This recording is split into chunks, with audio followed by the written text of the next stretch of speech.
நமஸ்காரம். 1000 நாமங்கள் 1000 கதைகள் 220வது திருநாமம் அக்ரண்யே நமக.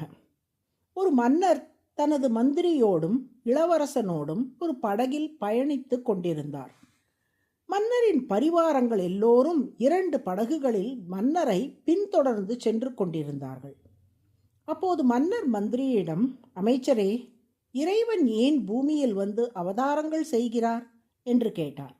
அதற்கு மந்திரி, பரித்ராணாய சாதுனாம் விநாசாய ச துஷ்கிருதாம் தர்ம சம்ஸ்தாபனார்த்தாய சம்பவாமி யுகே யுகே என்று இறைவனே கீதையில் கூறியுள்ளாரே. நல்லோர்களை காப்பதற்காகவும் அசுர சக்திகளை அழிப்பதற்காகவும் தர்மத்தை நிலைநாட்டுவதற்காகவும் இறைவன் யுகந்தோறும் அவதரிக்கிறார் என்று விடையளித்தார். ஆனால் மன்னரோ, இல்லை அமைச்சரே, இறைவன் நினைத்தால் வைகுண்டத்தில் இருந்தபடியே தனது சக்கராயுதத்தை அனுப்பி ராவணன், கம்சன், இரண்யன் உள்ளிட்ட அசுர சக்திகளின் தலைகளை கொய்து விடலாமே. அல்லது அனைத்துலகுக்கும் சக்கரவர்த்தியான அவர் கருடன், ஆதிசேஷன் போன்ற தனது பணியாட்களுக்குள் ஒருவரை பூமிக்கு அனுப்பி அவர்களின் மூலம் இந்த அசுர சக்திகளை அழிக்கலாமே. இறைவனே ஏன் பூமிக்கு இறங்கி வர வேண்டும் என்று கேட்டார். இவ்வாறு மன்னர் பேசி கொண்டிருந்த போதே திடீரென்று படகு ஆட்டம் கண்டது. படகின் விளிம்பில் அமர்ந்திருந்த இளவரசன் ஆற்றில் தவறி விழுந்து விட்டான். ஐயோ, என் மகனே என்று துடித்தார் மன்னன். பின்னால் வந்த படகில் இருந்த மன்னரின் காவலாளிகள் எல்லோரும் இளவரசனை மீட்க தண்ணீரில் குதித்தார்கள். ஆனால் அவர்களுக்கு முன் மன்னர் தானே ஆற்றில் குதித்து தன் மகனை மீட்டு கொண்டு வந்து படகில் சேர்த்தார். இதையெல்லாம் அமைதியாக வேடிக்கை பார்த்து கொண்டிருந்த மந்திரி, மன்னரே, தங்களது கேள்விக்கான பதில் கிடைத்து விட்டது போலிருக்கிறதே என்று கேட்டார். என்ன சொல்கிறீர்கள் அமைச்சரே என்று கேட்டார் மன்னர். ஆம் மன்னா, உங்களது மகன் ஆற்றில் விழுந்தபோது நீங்கள் ஏன் உங்களது காவலாளிகளை ஏவி உங்கள் மகனை மீட்காமல் நீங்களே ஆற்றில் குதித்தீர்கள் என்று கேட்டார் மந்திரி.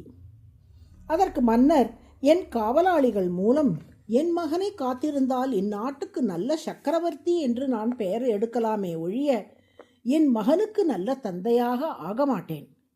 நானே ஆற்றில் குதித்து என் மகனை மீட்டால்தானே தந்தை என்ற ஸ்தானத்துக்கே மரியாதை. இது உங்களுக்கு புரியவில்லையா என்று கேட்டார். அதற்கு மந்திரி, அதுபோலத்தான் இறைவன். பூமியில் அடியார்கள் துன்பம் படும் போது இறைவன் மேலே வைகுண்டத்தில் இருந்து கொண்டு தனது ஏவலாட்களை அனுப்பி அந்த அடியார்களை காத்தால் அது பெரிய சக்கரவர்த்திக்கு உரிய லட்சணமாக இருக்குமே ஒழிய கருணையே வடிவெடுத்த இறைவனுக்குரிய லட்சணமாக இருக்காது. இளவரசருக்கு ஆபத்து என்றவுடன் நீங்கள் ஒரு சக்கரவர்த்தி என்பதையும் மறந்து எப்படி ஆற்றில் குதித்து இளவரசனை மேலே கொண்டு வந்தீர்களோ அதுபோல் இறைவனும் பிறவி பெருங்கடலில் அழுந்தி துயரப்படும் மக்களை அதிலிருந்து மேலே கொண்டு வரும் நோக்கில் தானே கீழே இறங்கி வருகிறார் என்று விடையளித்தார். இக்கருத்தையே மணவாள மாமுனிகள் ஆர்த்தி பிரபந்தம் என்னும் நூலில் கூபத்தில் வீழும் குழவியுடன் குதித்து ஆபத்தை நீக்கும் அந்த அன்னை போல் என்று பாடியுள்ளார்.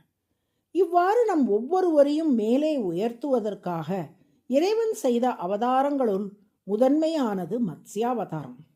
பிரளய கடலில் காணாமல் போன வேதங்களை மீட்டதோடு மட்டுமன்றி பிறவிக் கடலில் சிக்கி தவிக்கும் நம்மையும் மீட்டு மேலே உயர்த்திட எண்ணி வேத ரகசியங்களை விளக்கும் மத்ஸ்ய புராணத்தை உபதேசித்தார் மத்ஸ்யமூர்த்தி. அக்ரம் என்ற சொல் முதன்மையான ஸ்தானமாகிய வைகுண்டத்தை குறிக்கும். அக்ரணி என்றால் அந்த வைகுண்டத்தை நோக்கி நம்மை முன்னேற்றி அழைத்து செல்பவர் என்று பொருள்.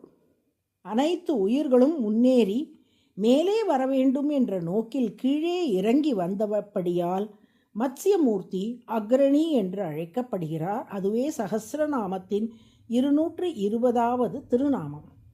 அக்ரண்யே நமக என்று தினமும் சொல்லி வரும் அன்பர்கள் வாழ்வில் மேன்மேலும் முன்னேற்றம் அடைய திருமால் அருள் புரிவார்.